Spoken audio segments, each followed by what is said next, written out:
Hello student, today I am going to start our social study class. Now from today we will provide you our videos in a part wise and you will read your videos in a proper way. In our social study class we will read today our chapter 1, our country. India. Our country. India is located in the southern part of the continent of India. हमारा Bharatvarsh Asia महाद्वीप के southern part पर lies करता है. It stretches for 3214 kilometre from north to south. ये north to south 3214 kilometre फैला हुआ है. And from east to west 2933 kilometre तक फैला हुआ है. It is the 7th largest country in the world. हमारा भारतवर्ष वर्ल्ड में 7th लार्जेस्ट कंट्रीज़ में आता है. India shares its border with Pakistan. India के बॉर्डर पर जो कंट्रीज़ हैं जो उसके बॉर्डर को टच करते हैं उन कंट्रीज़ में Pakistan, Afghanistan, China, Nepal, Bhutan, Myanmar and Bangladesh हैं. Sri Lanka and Maldives are island neighbours across the high sea. Sri Lanka and Maldives ये हमारे आइलैंड्स हैं जिनको हम इन मैप्स में देख सकते हैं. और ये आइलैंड भी हमारे नेबरिंग आइलैंड कहलाते हैं जो कि ऊंचे ऊंचे समुद्र के किनारे पर हमको मिलते हैं. India is a beautiful country. हमारा भारतवर्ष एक बहुत ही ब्यूटीफुल कंट्री है, बहुत ही सुंदर देश है. विद वेरीड फिज़िकल फीचर, जिसकी फ़िज़िकल फीचर्स में हमको बहुत ही वैरायटी देखने को मिलती हैं. It has beautiful hills. India के अंदर हम लोग बहुत ही सुंदर सुंदर hills, mountains, plains and plateaus, forest and long coastline भी देख सकते हैं. कोस्ट लाइन किसे कहते हैं? कोस्ट लाइन वो एरिया है जो समुद्र के किनारे का area. And island and a vast desert. Islands भी देख सकते हैं. आइलैंड किसे कहते हैं? समुद्र के बीचों बीच जो आइलैंड बने हुए होते हैं उन पर हम लोग जाते हैं आउटिंग के लिए या थोड़ा सा अपना टाइम पास आउट करने के लिए. तो मालदीव जो है ये हमारे आइलैंड कहलाते हैं. A long coastline and island and a vast desert covered with sand dunes.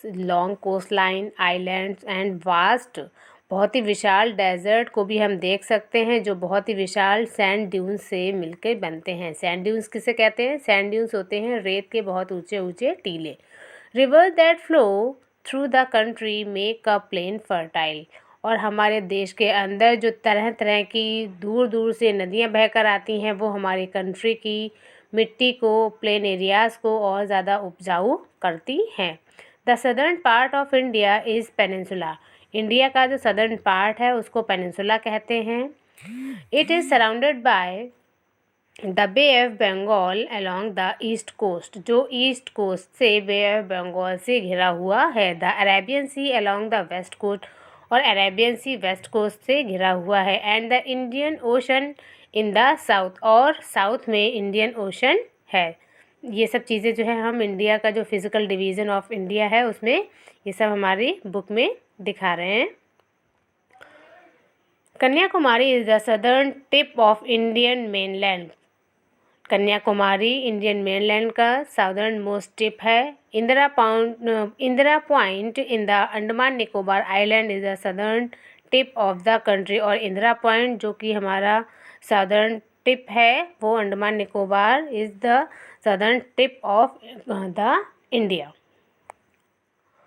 Two Philips are given here. Rivers that flow through India make the plain. अभी हमने इस लाइन को पढ़ा था. Make the plain fertile, यानी कि हमारे भारतवर्ष में जो नदियाँ बहती हैं उन नदियों से ही प्लेन एरियाज़ की जो अर्थ है, जो ज़मीन है वो बहुत ही ज़्यादा फर्टाइल हो जाती है, उपजाऊ हो जाती है.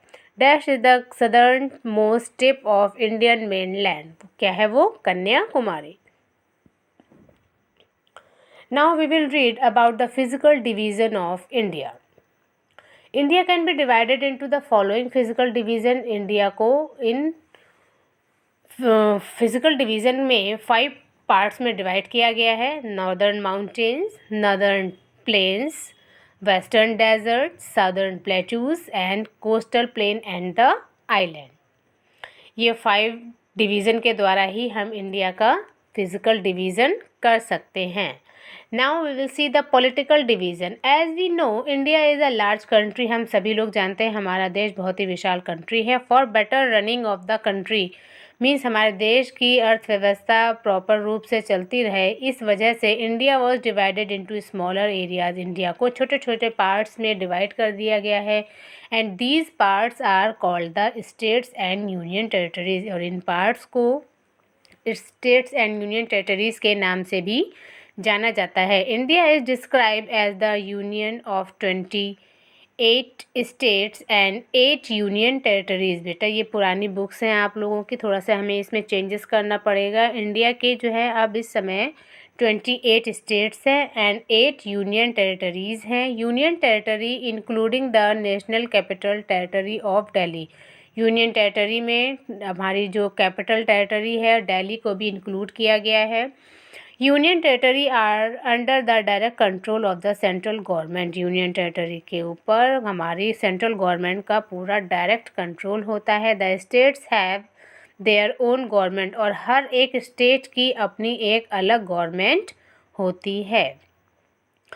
The capital of a state is the seat of the government and hence it is very important। जो हमारे एक स्टेट की कैपिटल होती है उसके ऊपर गवर्नमेंट की जो सीट्स हैं वो जो है वहाँ के कैपिटल्स के द्वारा ही वहाँ के मिनिस्टर सब उसका अरेंजमेंट वगैरह करते हैं। It is very important. The capital of India is New Delhi. और हमारे देश की जो कैपिटल है that is New Delhi. The offices of government of India are based in New Delhi में ही सभी गवर्नमेंट ऑफिसेस बने हुए हैं। The national capital territory of Delhi has chief minister to look after its affair. जितने भी काम होते हैं चीफ मिनिस्टर के द्वारा, दिल्ली के चीफ मिनिस्टर्स के द्वारा किए जाते हैं। इस समय जो हमारे चीफ मिनिस्टर्स हैं वो कौन है? आम आदमी पार्टी के जो है, आम आदमी पार्टी चल रही है दिल्ली में, वो हमारे उस जितने भी उसके अफेयर्स हैं वो उन्हीं के द्वारा देखे जा रहे हैं। India has 28 states and 8 union territories. India के 28 स्टेट्स एंड 8 यूनियन टेरिटरीज़ हैं।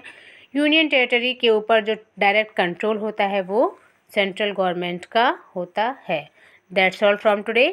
We will complete our chapter in our next video. Thank you.